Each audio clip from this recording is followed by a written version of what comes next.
제가 마이크를 우리 한가분 손님이시자 미래융합대학 반대를 이끌고 계신 허철의 학장님께 제 마이크를 옮기도록 하겠습니다. 안녕하십니까.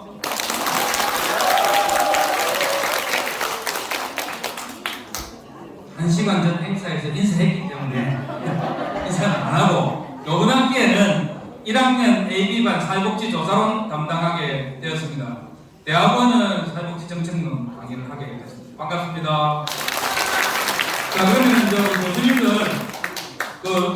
전적으로 김경렬 교수님부터 해가지고 자기 과목하고 간단한 소개 한 10초씩 드리도록 그렇게 하겠습니다. 말 하시는 분은 마스크 벗으세요. 네. 생겼다. 네, 반갑습니다. 이번 1학년 사회복지 실천론하고요, 대학원 장애인복지론 수업하게 됐습니다. 열심히 준비하겠습니다. 고맙습니다. 예, 반갑습니다. 저는 손봉준입니다. 평생교육 방법론하고 진로설계 강의를 하게 됐습니다. 반갑습니다. 네, 반갑습니다. 3학년 사회관리론 담당하고 있는 아영아라고 합니다. 네, 안녕하세요. 홀현정입니다. 저는 청소년 프로그램 개발과 평가 그리고 성인학습 및 상담을 맡고 있습니다. 열심히 하겠습니다. 조금 줄리니 반갑습니다.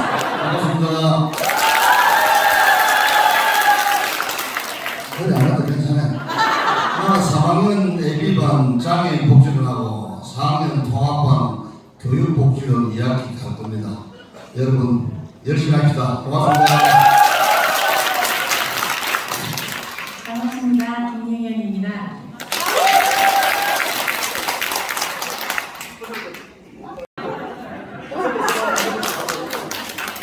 평생교육 프로그램 개발론과 성인학습 및 상담 교육을 맡게 된 김예현입니다. 다시 인사드립니다.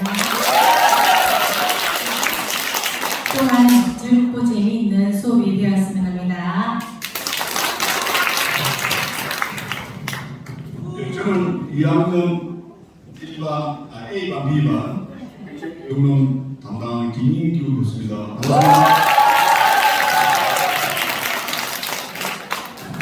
반갑습니다. 저는 2학년, 3학년, 4학년 골고루 하는 것이 있는데요. 평생교육 경영론, 그 다음에 우리가 나와 있는 청소년 문화, 청소년 지도방법론 체감을 맡고 있는 정창효입니다. 네, 반갑습니다. 네, 반갑습니다. 먼저 인사드리겠습니다. 저 처음 뵙죠? 저를 또 뵈신 분 혹시 계시나요? 네! 아, 그래요? 네, 반갑습니다. 어딘가는 저를 아시는 분이 꼭 계시더라고요. 이번 학기 세 과목을 맡았는데요. 3학년은 교육복지론과 또 청소년 문제와 보호, 그리고 2학년은 평생교육 경영론을 맡게 된 연미숙이라고 합니다. 여러분들과 저와 만남이 정말 탁월한 선택이었다, 이런 생각이 들도록 최선을 다하겠습니다. 감사합니다. 네, 여러분 만나서 반갑습니다. 교수 이춘하입니다. 사회보장론하고 사회복지 실습 과목 담당하고 있습니다. 잘 부탁드리겠습니다. 예, 우리 권 교수님은 권현정 교수님이십니다. 자, 교수진 1등 차렷 경례. 그리고 이번 학기 첫 강의고 또 우리가 이런 대면 행사를 적게 해가지고 그래서 이제 우리 학생회 우리 사회복지학과에 학생회 대표진도 있고 그 다음에 단과대학 전체 총학생회 대표진도 우리 사회복지학과에 있습니다. 간단하게 회장님 두 분 올라오셔가지고 인사 말씀 좀 부탁드리겠습니다. 우리 장인수 대표님 어디 오십니까? 자, 그러면 우리 사회복지학과 오철환 대표님 먼저 모셔서 간략한 인사 말씀 오시겠습니다. 자, 김영은 우리 부회장님 어디 가시는 부회장님? 부회장님. 사회복지학과하고 여러분 반갑습니다. 예, 이름은 오춘환입니다. 예, 정말 여름 방학 동안 열심히 또 추억도 만들었을 것이고 또 건강도 아주 양호하게 챙기는 덕분으로 이렇게 또 만나 뵙게 됐습니다. 우리 모두 함께 열심히 합시다. 감사합니다. 자, 우리 이 사회복지학과는 우리 강과대학 총학생회 회장 부회장님을 모시고 있습니다. 회장 부회장 간단한 인사 말씀 해주시기 바랍니다. 네, 반갑습니다. 네. 정말 오랜만입니다. 이놈은 코로나19라는 게 3년을 집어삼켰습니다. 그런데 이게 또 태풍이 몰아치고 있다 합니다. 여러분 긴장되시죠? 오늘 우리 허철행 학장님과 많은 교수님들과 함께 이런 뜻깊은 자리를 갖게 된 것을 워낙 영광으로 생각합니다. 여러분 이런 기회가 자주 없습니다. 오늘 강의가 아주 좋은 강의로 듣고 있는 걸로 저는 알고 있습니다. 여러분 다소 피곤하시더라도 처음부터 끝까지 하나하나 담아서 우리 학원인들 필요한 생활의 활력소가 되기를 기원 드립니다. 다음번에 추석 명절이 며칠 남지 않았습니다. 경내 건강하시고 가정 내 화목하시길 바라겠습니다. 고맙고 감사합니다. 예, 반갑습니다. 부회장 김승환입니다. 이렇게 뜻깊은 대학날 이렇게 좋은 행사를 마련해 주신 학장님이야 교수님들과 관계자분들께 감사드립니다. 이야기에도 공부 열심히 합시다. 고맙습니다. 하여 경일 우리 옆에 이원일 교수님 모셨는데 인사 말씀 할 시간 되겠습니까? 박수 한번 주시죠.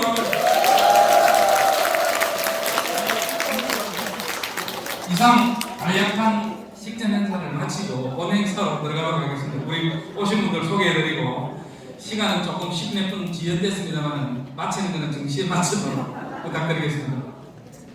네.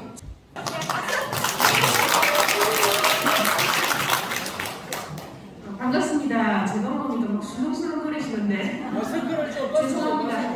마스크. 아니 알아보면 아닌데 갑자기 불러내셔가지고 하는데 다 같이 이렇게 좋은 행사에 참석해서 만나뵙게 돼서 반갑습니다. 고맙습니다. 네. 자, 이것으로 학과 우대 행사를 마치고 자, 지금부터 저희가 콜로키움 두 번째 콜로키움을 시작하도록 하겠습니다. 네. 학생들 생각해서 그거 하나는 제가 안 해도 될 테니까 제발 우리 학생들 공부 좀 할 수 있도록 해달라고 해서 하나를 이렇게 선택해서 학교로 오셨거든요. 그래서 여러분들이 큰 박수로 맞이해 주시기 바랍니다.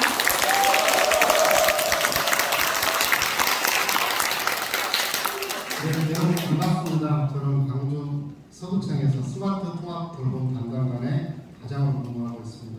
이렇게 많이 오셨는데요. 만나뵙게 돼서 정말 반갑습니다. 두 번째 발표자는 지난 콜로키움에서 인공지능 통합 돌봄에 대한 개념 아주 간단하게 저희가 이제 좀 알아봤다면 이번에 조금 더 학생들이 그때 이제 만족도 조사에서 이런 이야기를 했어요. 좋은 건지는 알겠는데 조금 더 실제적인 영상이나 좀 더 깊이 있게 보고 싶다라는 이야기를 여러분들 YCMP 끝나고 나면 평가할 때 이렇게 쓰잖아요. 저희가 이제 그걸 다 보거든요. 평가서를 작성할 때. 그래서 이제 학생들이 너무 인기가 좋고 좀 더 봤으면 좋겠다 해서 조금 더 2탄 깊이 있는 내용을 가지고 우리 인공지능 통합 돌봄 전국에 이제 하나 있는 인공지능 통합 돌봄이거든요. 그래서 강태경 센터장님이 오셨습니다. 네, 고맙습니다. 작년에 이어서 제가 두 번째 오늘 발표를 하게 되었는데요. 작년에는 저희 이전에 센터장님이 오셔서 발표를 하셨고, 오늘은 저희 사업에 대해서 더 세부적으로 그리고 또 좀 더 알기 쉽게 말씀을 드리도록 하겠습니다. 네, 반갑습니다. 감사합니다. 네, 그 첫 번째 토론자는 경남사회서비스원의 정책실장님을 맡고 계신 이태영 박사님이십니다. 좋은 자리에 불러주셔서 영광이고요. 지금 현재 아까 교수님께서 말씀하셨다시피 지금 현장은 좀 발빠르게 지금 진행이 되고 있습니다. 사실은 이제 통합돌봄 하면은 여러분들 어떤 생각이 드십니까? 오늘 주제는 사실은 인공지능 AI 스마트 돌봄 관련한 주제이고요. 근데 그 스마트 돌봄도 지역사회 통합 돌봄의 한 수단일 뿐입니다. 예, 그걸 염두에 두시고 그 오늘 발표와 또 우리 토론 관련해서 내용을 잘 들어주시면 감사하겠습니다. 감사합니다.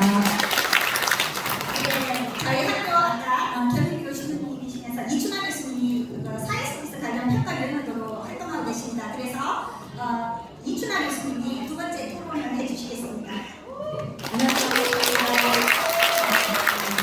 시간이 좋아서 못한 게 아니고 남는 시간이 제밖에 없어서 제가 초청했습니다. 네, 우리가 지금 이제 4차 혁명을 맞이해서 아시티 우리가 시스템이라든가 AI 시스템에 대해서 사회복지학과가 융합을 해서 대학교의 사회복지학에 어떤 발전 방향을 가야 되는지를 토론 과정으로 제가 잠깐 이어가고자 합니다. 감사합니다. 첫 번째 발제하시는 윤동성 과장님, 네, 첫 발제를 이어가도록 하겠습니다. 회계와 윤동생입니다.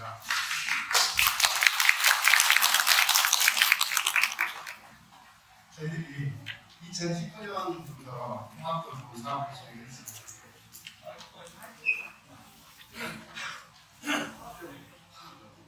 목소리가 잘 안 들리시나요?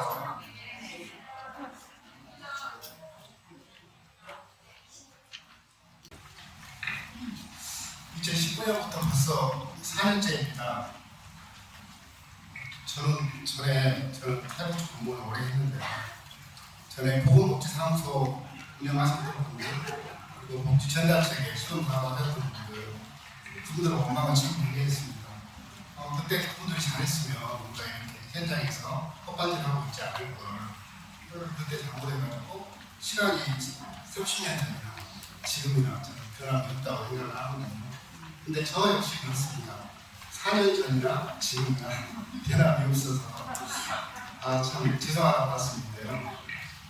그나마 제가 이제 4년이 지난 후에 봤더니 어떻게 가야 할지를 알겠어요. 이제 어떻게 가야 할지를 알게 되고, 그래서 어떤 노력을 하면 통하지도 않겠을지, 아니면 저희가 힘들고 어려웠던 이야기만 할 수 있을지 모르겠습니다. 하나씩 남겨보면서 말씀을 드리겠습니다.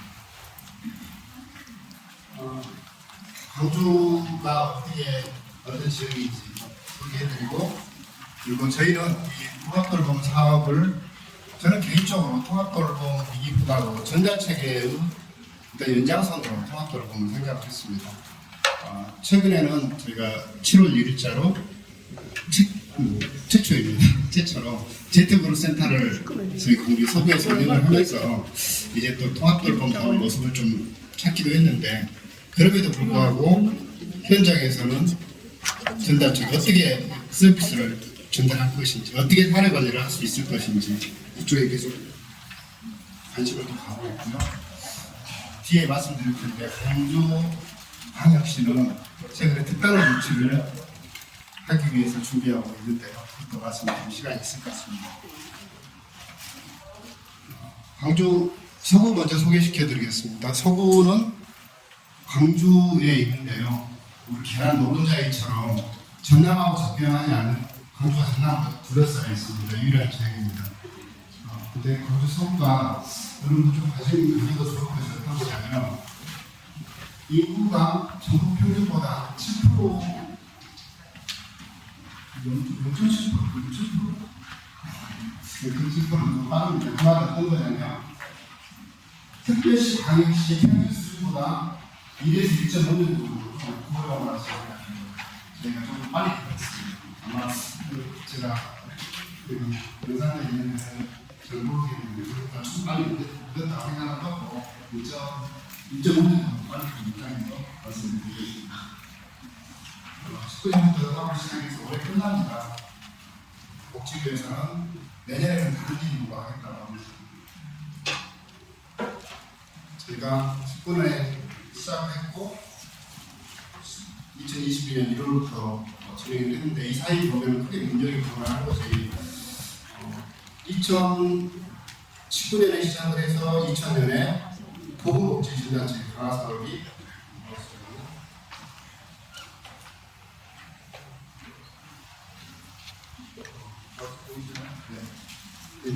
사업이 시작됐습니다. 이게 전단체계의 시공 사업이고요. 또 하나는 2000년 6월에 통합돌봄 조례를 진행했습니다. 그리고 또 하나는 2019년 12월에 돌봄 추진단을 설치했습니다. 대부분을 통합돌봄을 진행하면서 팀장이 나오고 있습니다. 여러분 구청에 가시면 팀장 계장이 있는 통합돌봄을 했는데요. 저희 프로듀서는 계장 위에 과장이 있고 과장 위에 국장이 있습니다. 국장이 책임지고 추진하는 그런 되어 있었습니다. 또 하나는 2000년 6월에 조례를 만들었는데요. 저희가 조례에 좀 신경을 더 많이 썼던 이유가 하나 있습니다. 이 사업을 하기 전에 덴마크를 다녀왔습니다. 덴마크를 다녀왔는데 거기에서 저희가 배운 것이 있어요. 지금까지 계속 조례를 하고 있는 중입니다. 제일 크게 배웠던 것이 75세 이상은 의무로 방문을 해서 서비스를 안내해 주고 있었습니다. 여러분 사회복지 공부하시는데 사회복지 기본 시작이 신청을 가지고 시작하는 거잖아요. 찾아가고 있었어요. 저희 그렇게 찾아가게 하는 것을 어떻게 시킬까? 어떻게 자차하게 할 수 있을까? 그래서 조례를 만들었고요. 두 번째, 그 정말 찾아가기 위해서 그 일만 할 수 있는 다음 스테이션을 만들었었습니다. 세 번째, 우리가 사회복지법이 굉장히 많습니다. 제가 19년에 검색해봤는데 24가지가 되고 여기에서 보험까지 하면 50가지가 된다든가 수축을 하는데 그것들을 합쳐서 일할 수 있는 방법들을 만들었습니다. 그래서 우리도 이렇게 비싸게 따라가기 위해서 조례를 만들어서 운영을 하고 있었습니다.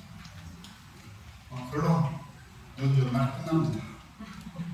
내년에는 어떤 식으로 변화할지 모르는데 현재는 예산도 3분의 1로 줄어서 그렇지만 광주는 내년에 배도 투자해서 복지부에서 그동안 줬던 것이 10억밖에 안 줬거든요. 그리고 경주시에서 사업복지부고 저희가 사업복지부에서 20억을 지급했는데 광주에서 100억을 투자하게 된다면 20억이 그대로 광주의 부가 5개입니다. 유지되는 그런 부분을 갖고 있을 거고 저희가 가장 힘들었던 것이 그거였습니다. 동장님들 중심으로 서비스를 해라. 그 동에 있으면서 동의 팀장님들이 피드백을 해주고 사례관리를 하는 슈퍼바이저를 해주라고 요청을 했는데 그것이 제가 90년부터 공무원을 시작했거든요. 그때부터 그런 이야기를 했습니다. 근데 그때부터 지금까지 여전히 안 되고 있습니다. 그래서 보험에 계셨던 분들을 해산시켜서 구청에 와서 팀장님 중심의 특공대를 만들고 공무원들한테 나눠줬습니다. 그리고 각자 PC를 활용하고 있고 이것이 2019년, 20년, 22년에 저희 발전을 크게 가고 있습니다. 지금 저희가 준비하고 있는 것은 현재 IoT 센서들이 여기 있는데 그 센서들의 정보가 행복 매니저 시스템에 추가되는 것 그리고 현장에서 사회복지 공무원 그리고 강화보직 공무원 그리고 맞춤 돌봄 기관에서 재평가한 자료들이 돌봄 피로도가 저희 자료랑 함께 합쳐지고 그것이 그것에 기반해서 서비스가 계획되어지는 것들이 추가적으로 올 연말까지 될 예정입니다. 행복 매니저는 쉽게 생각하시면 현장에서 기록하는 수첩입니다. 내가 기록해놓은 것을 의사 선생님이 보시고 의사 선생님이 기록해놓은 걸 내가 보고 기록했던 것을 간호사가 보고 사회복지사가 보고 합니다. 이것을 가장 잘할 수 있게 만들어진 기능이고 두 번째 하나는 그것에서 끝나는 것이 아니라 그것을 보고 이분이 가장 필요한 것이 뭔지를 발견하고 그 서비스를 가장 효율적으로 제공하기 위해서 공유하고 회의를 할 수 있는 그런 구조가 되겠습니다. 현재 화면은 간단합니다. 로그인하고 당사자를 어르신 홍길동이라는 사람을 불러서 여기에다가 입력하고 받으면 됩니다. 아주 간단합니다. 홍길동이라는 이름을 부르고 시작 버튼을 누르면 일을 한 시간이 들어갈 거고 위치가 찍힙니다. 종료하면 일한 시간이 하고 위치가 찍힙니다. 간단합니다. 어디에서 몇 시부터 시작하고 몇 시까지 했고 그것이 나중에 총 합쳐져서 50시간을 제공했어. 그걸 확인할 수 있는 구조입니다. 그렇지만 그렇게 입력을 하게 되면 저희 PC에서는 저희가 18개 동이 있습니다. 여기에는 어떤 동이 잡혔나요? 풍안동이라는 데가 있는데 풍안동에 있는 복지팀장님께서 매일 방문했던 걸 확인하는 구조입니다. 어르신이 어떤 상태였고 공무원이 가서 했던 것이 어떤 일이고 앞으로 뭘 했겠다고 적어놓은 것을 확인하고 그러면 이 부분한테 필요한 요구는 어떤 거야. 그리고 그렇기 때문에 그렇지만 이건 먼저 하겠어. 이것에 결정한 사람은 누구였고 팀장은 누구였어라고 적어져 있는 거고요. 그걸 결정하기 위해서 제가 먼저 설문조사를 한다 했죠. 거기에 보면은 뭐 ADL하고 IADL 생활 능력이 얼만큼이다. 정신건강, 인지기능이 얼만큼이다. 이렇게 인지기능이 높은데 그쪽에 서비스가 빠졌어. 이건 다시 한번 생각해봐야 되지 않는 거야? 뭐 그렇게 이야기할 수 있는 거고 그런 것들을 정리해서 어떤 서비스가 총 몇 시간에 언제부터 시작했고 언제 끝날 조건으로 누구에 의해서 들어가고 누구에 의해서 집행가 돼야 되는지가 확인할 수 있는 그런 것이 기능주시면 되겠습니다. 자 그러면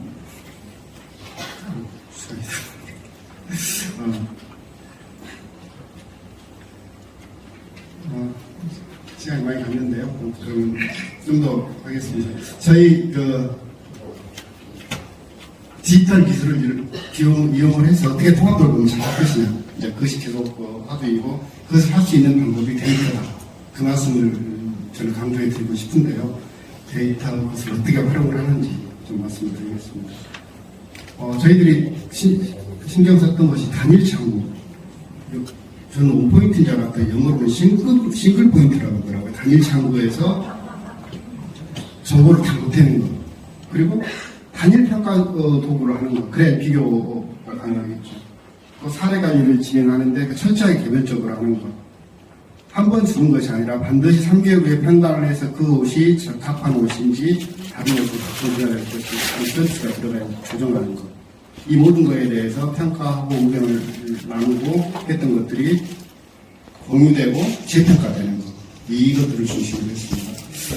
예를 들어서 이제 그 하루에 200건 정도의 어떤 어르신들이 욕구가 생긴다고 생각하면 그것은 저희 스마트 돌봄팀이 그 서비스가 들어오고 나가고 진행된 것을 공유해주고 하는 팀이거든요. 거기에서 체크가 되고 그러니까 옆집에 쌀이 한 포 왔어. 나도 쌀이 필요해.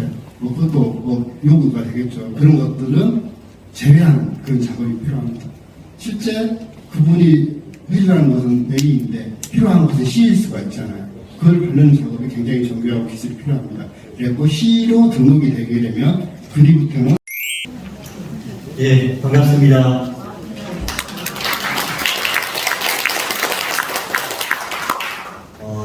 저는 사회 서비스는 혹시 들어보셨나요? 지금 전국 시도에 최소 하나 이상씩 생기고 있는데요. 경남, 서울, 대구 그리고 경기가 2019년 6월에 처음으로 시도사 임대로 사회서비스원을 설립하였습니다. 보건복지부를 통해서 지금 현재 3개의 지자체를 제외하고 대부분의 시도에서는 사회서비스원이 개원하여서 공공 서비스를 이루어나가기 위한 다양한 활동들을 하고 있습니다. 그중에 우리 부산 사회서비스원도 아마 지금 검토 중인 걸로 알고 있고 이제 빠른 속한 시일 내에 또 사회서비스원이 생겨서 저희 경남 사회서비스원과 또 협업해서 많은 사업을 같이 하면 좋을 거라는 생각이 듭니다. 제가 아까 전에 인사드릴 때 굉장히 놀랐습니다. 저도 많은 경험은 없지만 이렇게 강연이나 교육을 나가보면 이렇게 분위기가 좀 학교는 여기 영산대가 처음입니다.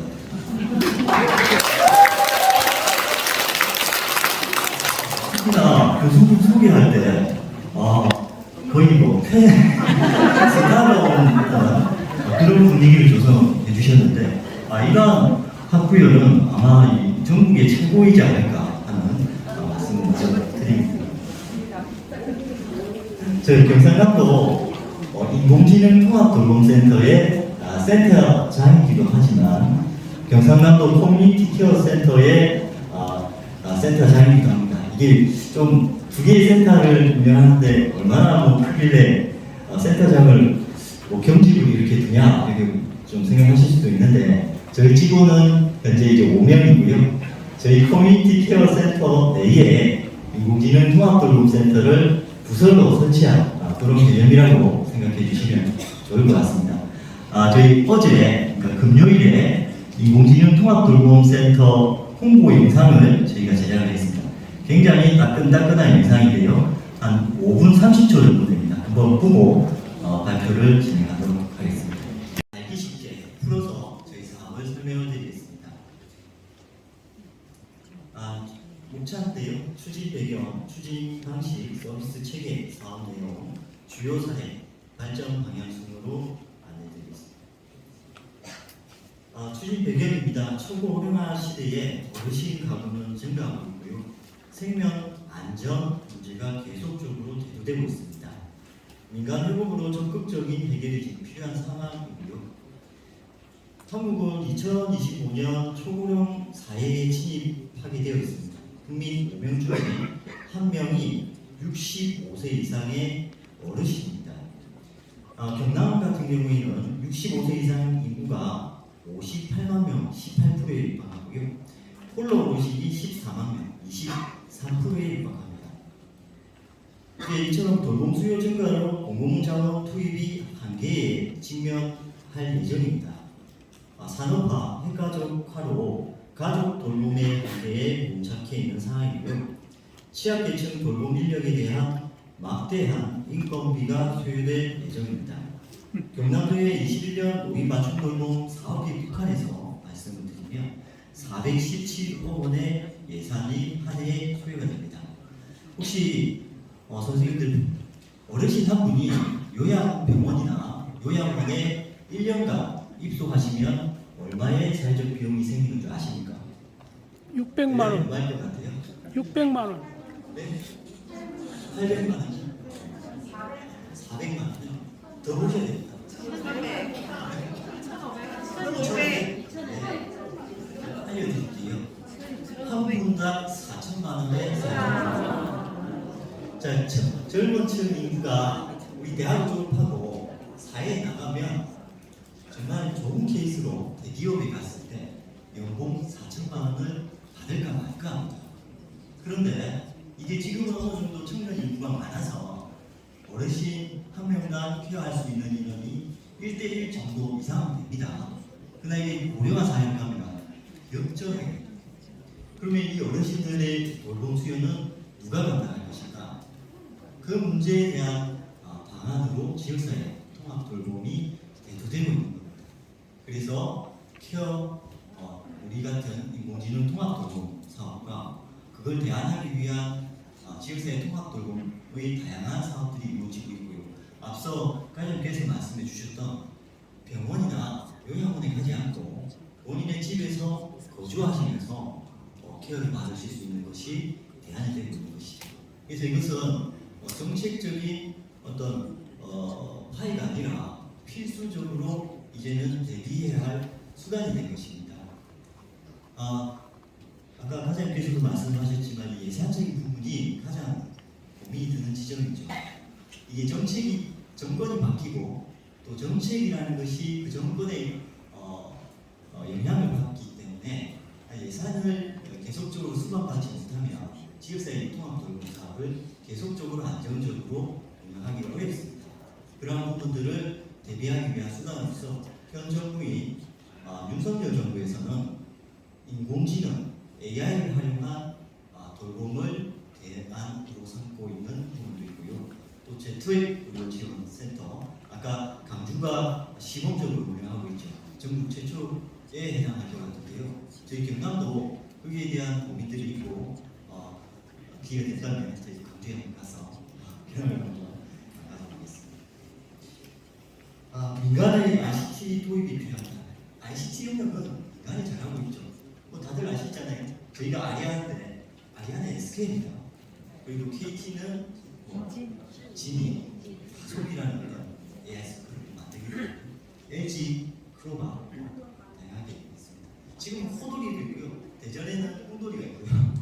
그 인형을 이렇게 만들어서 안에 AI 스피커를 넣어가지고 어르신들이 친근하게 그거를 좀 사용할 수 있게끔 권장합니다. 다양한 어떤 AI를 기반으로 한 돌봄 수요들이 생기고 있고 적용점을 만들고 있다. 그렇게 이해해 주시면 됩니다.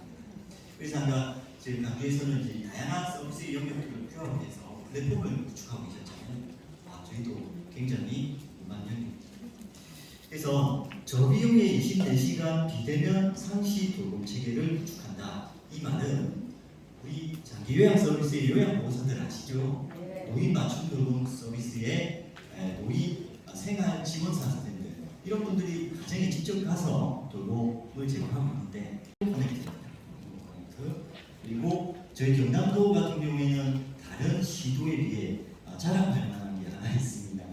인공지능 AI 스피커가 이제 올해까지 8,500세에 설치될 예정이고 현재 어제 제가 저희 설치 현황들을 보니까 7,200대 가까이 경남도는 18개 시군에 분배되어서 설치되어 있고 저희 경남 강력 지원 조직의 컨트롤 타워를 만들어서 이 18개 지역에 7,500대의 응급 긴급 상황들을 대응 수단으로 대비하고 있습니다.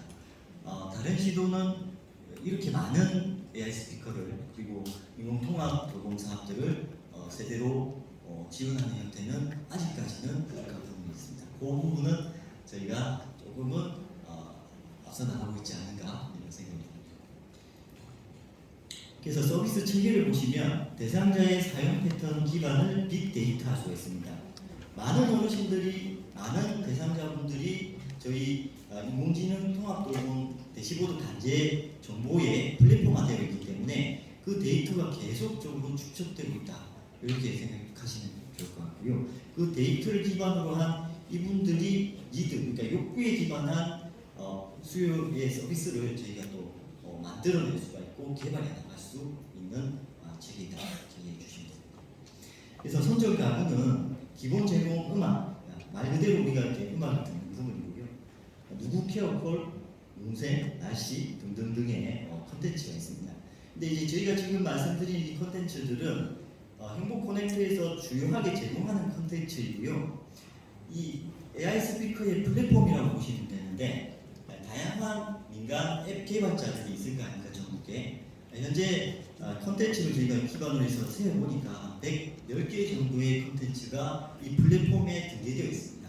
그러니까 이제 이걸 무료로 개방해 놓은 어떤 상황이라고 보시면 됩니다. 그러면 앱 개발을 해서 SK텔레콤 행복 커넥트가 만들어 놓은 이 플랫폼에 본인들의 앱을 연결시키면 이 플랫폼을 활용해서 어르신이 정보 제공을 받으실 수 있다. 이렇게 이해하시면 됩니다.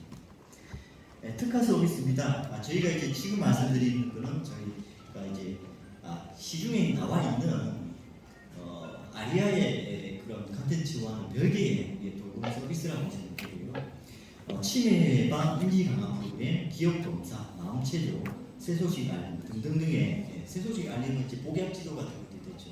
어르신들 경도에 치매가 있는 분들은 이제 약 드시는 거 깜빡깜빡 하시고 또 뭐 우리도 뭐 하다 보면 좀 깜빡하기도 하지 않습니까? 이런 것들을 알려내주는 그런 서비스입니다.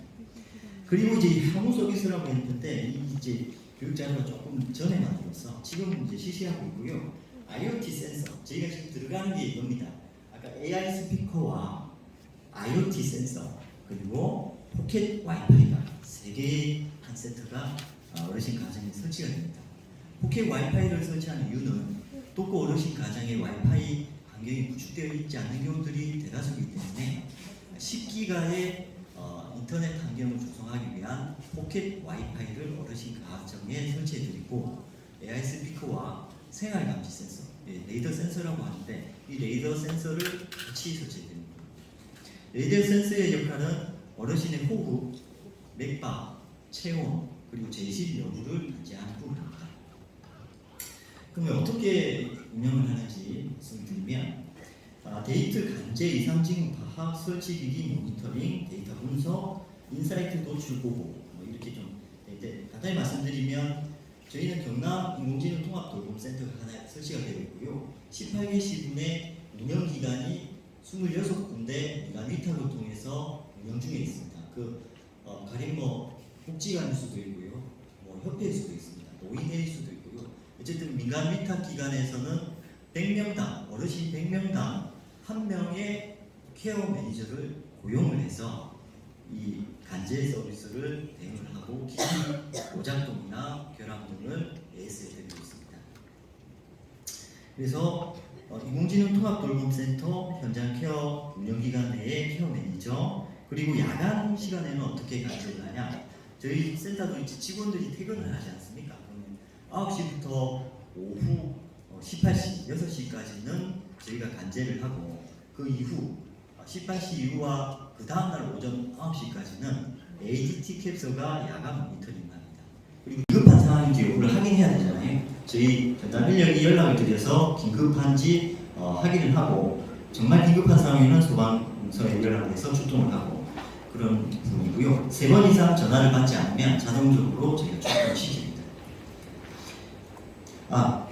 저희가 이제 작년까지 한번 보니까 2019년 10월부터 현재까지 123건으로 이제 기재가 되어 있는데, 제가 9월 지금 당면한 걸 확인해 보니까 130건입니다. 130명의 어르신이 기부 구조되었습니다. 5인씩 아니고 기기 결함 아닌 130명의 어르신이 소방서에서 출동해서 구조되었던 거죠. 그러면 한 명의 어르신을 살리기 어려울 때 인공지능 스피커를 통해서 130명의 어르신의 어떤 생명의 어떤 안전망을 구축했다, 이렇게 봐도 될 것 같습니다.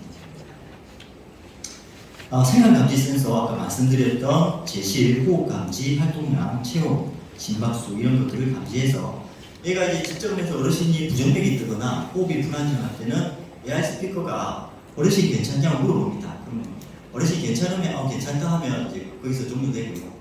아리아 살려줘라고 하면 아까 말씀드렸던 그 배너가 보고 제가 구조를 하는 부분입니다. 그래서 이제 AI 스피커의 어떤 활동 반경과 이런 부분이고요. 음성 발언, 긴급하겠다, 죽겠다, 아프다, 살려줘 이런 것들을 발언하시면 응급 배너가 하게 됩니다. 감지 센서의 어떤 그런 사양이고요. 보시면 이해하시고, 수평 80m, 수평의 80m와 80도와 죄송합니다. 수평의 80도와 거리는 5m, 그리고 수직의 35도와 거리는 최대 5m까지의 어떤 범위에서 측정을 할 수가 있습니다. 근데 이제 최대가 5m고요. 2.8m가 좀 안정적인 수준입니다.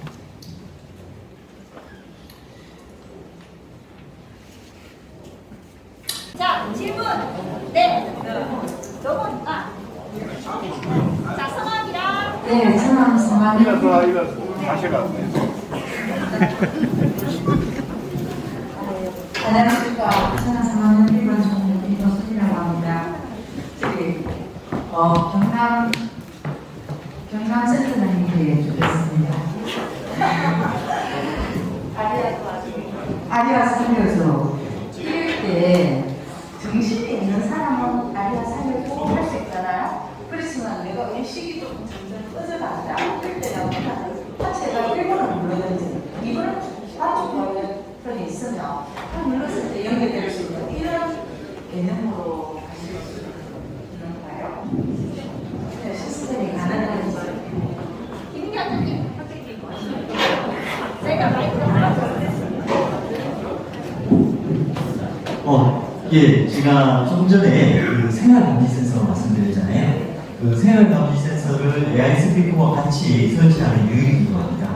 이제 어르신이 의식이 없어서 호흡이 불안정하거나 맥박이 부정맥이 일어나서 문제사항이 있을 경우에는 그 센서가 그 상황을 감지 정지해서 에아이스피커를 통해서 응급사항인지 확인을 하고 이상행위를 하기 위해서 소방관이 출동하는 그런 형태인데요. 말씀하신 대로 지금 지역사회 내에 응급안전-안심 서비스라는 게 있습니다. 그 서비스가 지금 말씀해 주시는 그 사항이 될 것 같은데요. 해당하는 어르신 가정에 지금 인공지능 통합 사업과는 달리 이렇게 버튼 형식으로 출동할 수 있는 그런 시스템이 마련되어 있습니다. 그 이제 서비스 내용이 응급안심 서비스라고 하는데요. 응급안전-안심 서비스라고 하는데요.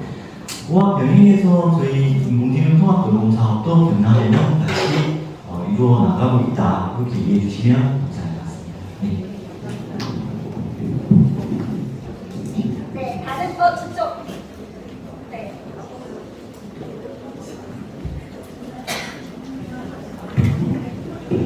서구청에서 오신 과장님께 질문 하나 드리겠습니다. 저는 사회복지학과 3학년 이현주고요. 수업은 1학년에서 듣고 있습니다. 다름이 아니고 과장님의 말씀을 들으면서 과장님의 그 사회복지에 대한 진심을 느낄 수 있어서 좀 좋은 시간이었고요. 떨리네요.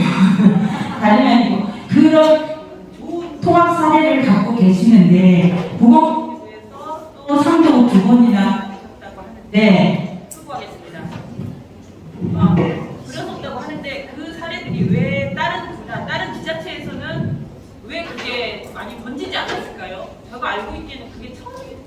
그런 통합 사례를 갖고 계시는 그게 많지 않은 걸로 알고 있고 제가 피부가 많았지도 거의 않았기 때문에 생소했거든요. 많이 그랬는데 그게 다른 지자체로 다른 나라에서 하는 건데 왜 다른 지자체에는 그게 전파가 많이 안 됐는지 그거에 대해서 좀 궁금합니다.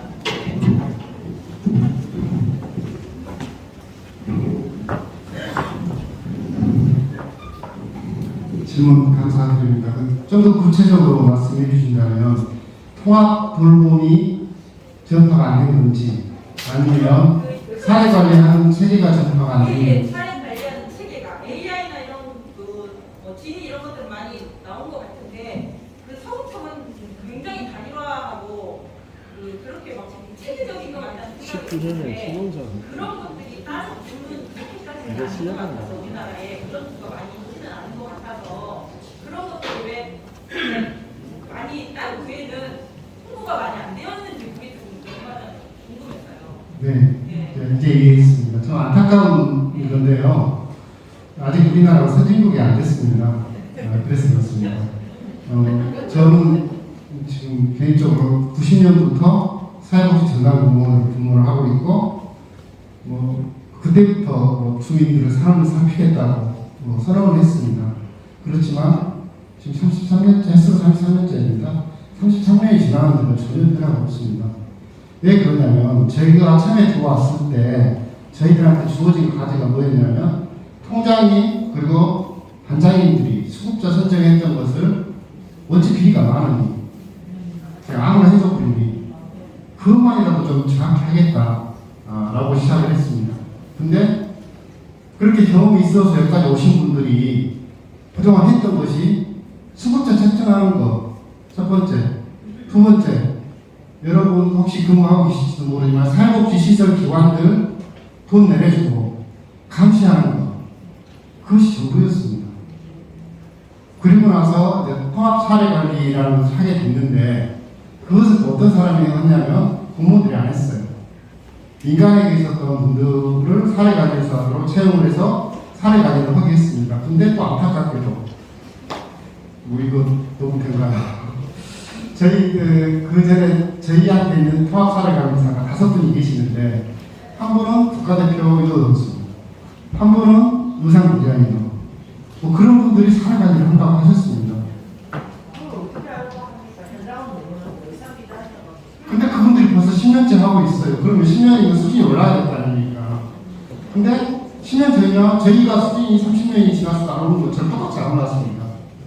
제일 큰 문제는 저는 그거라고 봤었고, 이런 방향으로 어떻게 전환할 것인가를 고민했는데 마침 정부에서 통합 돌봄을 한다 그러네. 그럼 그 힘을 가져와서 우리 지역에 그것을 활력으로 써야 되겠다. 그런 전략이 이어져서 현재까지 4년 정도 실직하고 있었던 것 같고요. 근데 저희 쪽을 좀 기대해 주셔도 좋은 것이 앞전에 살짝 말씀드렸던 것처럼 광주 서구만 했던 것을 광주 전체를 확대할 계획을 가지고 있고 예산도 많이 투입할 거고 또 동에서만 하던 것을 구에 올려서 한 번에 하게 된다 보면 큰 변화가 있을 거예요. 그러니까 33년, 35년 만에 사업 진단 부분이 35년이 됐거든요. 87년부터 시작해서 35년 만에 본격적인 어떤 변화가 있을 거라는 저는 그런 꿈을 혼자 꿔보고 있습니다.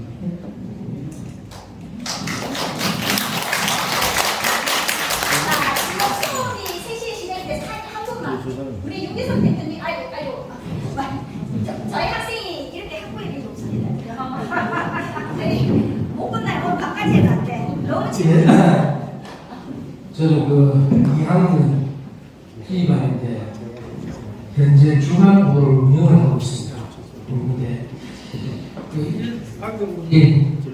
말씀하신 그 선생님의 말씀에 통합 돌봄 안에 공단하고 구청이 이완되어 있다는 그런 생각이 들어서 지금 현재 말씀하시는 것은 구청 관계에서 기초수급을 기준으로 하는 건지 공단에서는 등급을 받은 자가 3시간 아니면 조합을 이용하는 사람들이 10개가 되어 있어요. 이렇게 되면 구청, 지금 말씀하는 건 구청 기준으로 해서 기초수급을 기준으로 하는 건지 예를 들어서 그 공단에서 3등급을 등급을 받아가지고 방문요양자가 와서 3시간을 하고 난 이후에 나머지 21시간을 사실 방금 말씀하신 그 AI나 이게 소통이 돼가지고 공급을 해줘야 되는데 아마 이야기를 보니까 전혀 공단에서 관계하는 거하고 이유가 돼서 이 동일이 안 되면 이게 수급적인 혜택을 볼 수 없겠구나. 당장 그 자리에서 제가 느꼈는데, 제가 질문이 충분히 되지는 않았는데, 지금 하고 계시니까 상당히 현실하고 거리가 먼 이야기를 하고 있다. 그런 생각이 듭니다.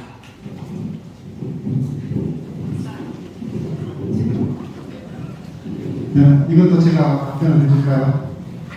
서구 특징이 이겁니다. 철저하게 공공과 민간의 역할을 구분했습니다. 공공은 케어 매니저, 계획을 짜는 사람, 민간은 실행을 하는 사람입니다. 그렇게 철저하게 구분을 했고요. 그러면 민간하고 공공이 어떻게 연결을 하느냐, 그 부분입니다. 현재 장기 요양은 연결이 안 돼 있습니다.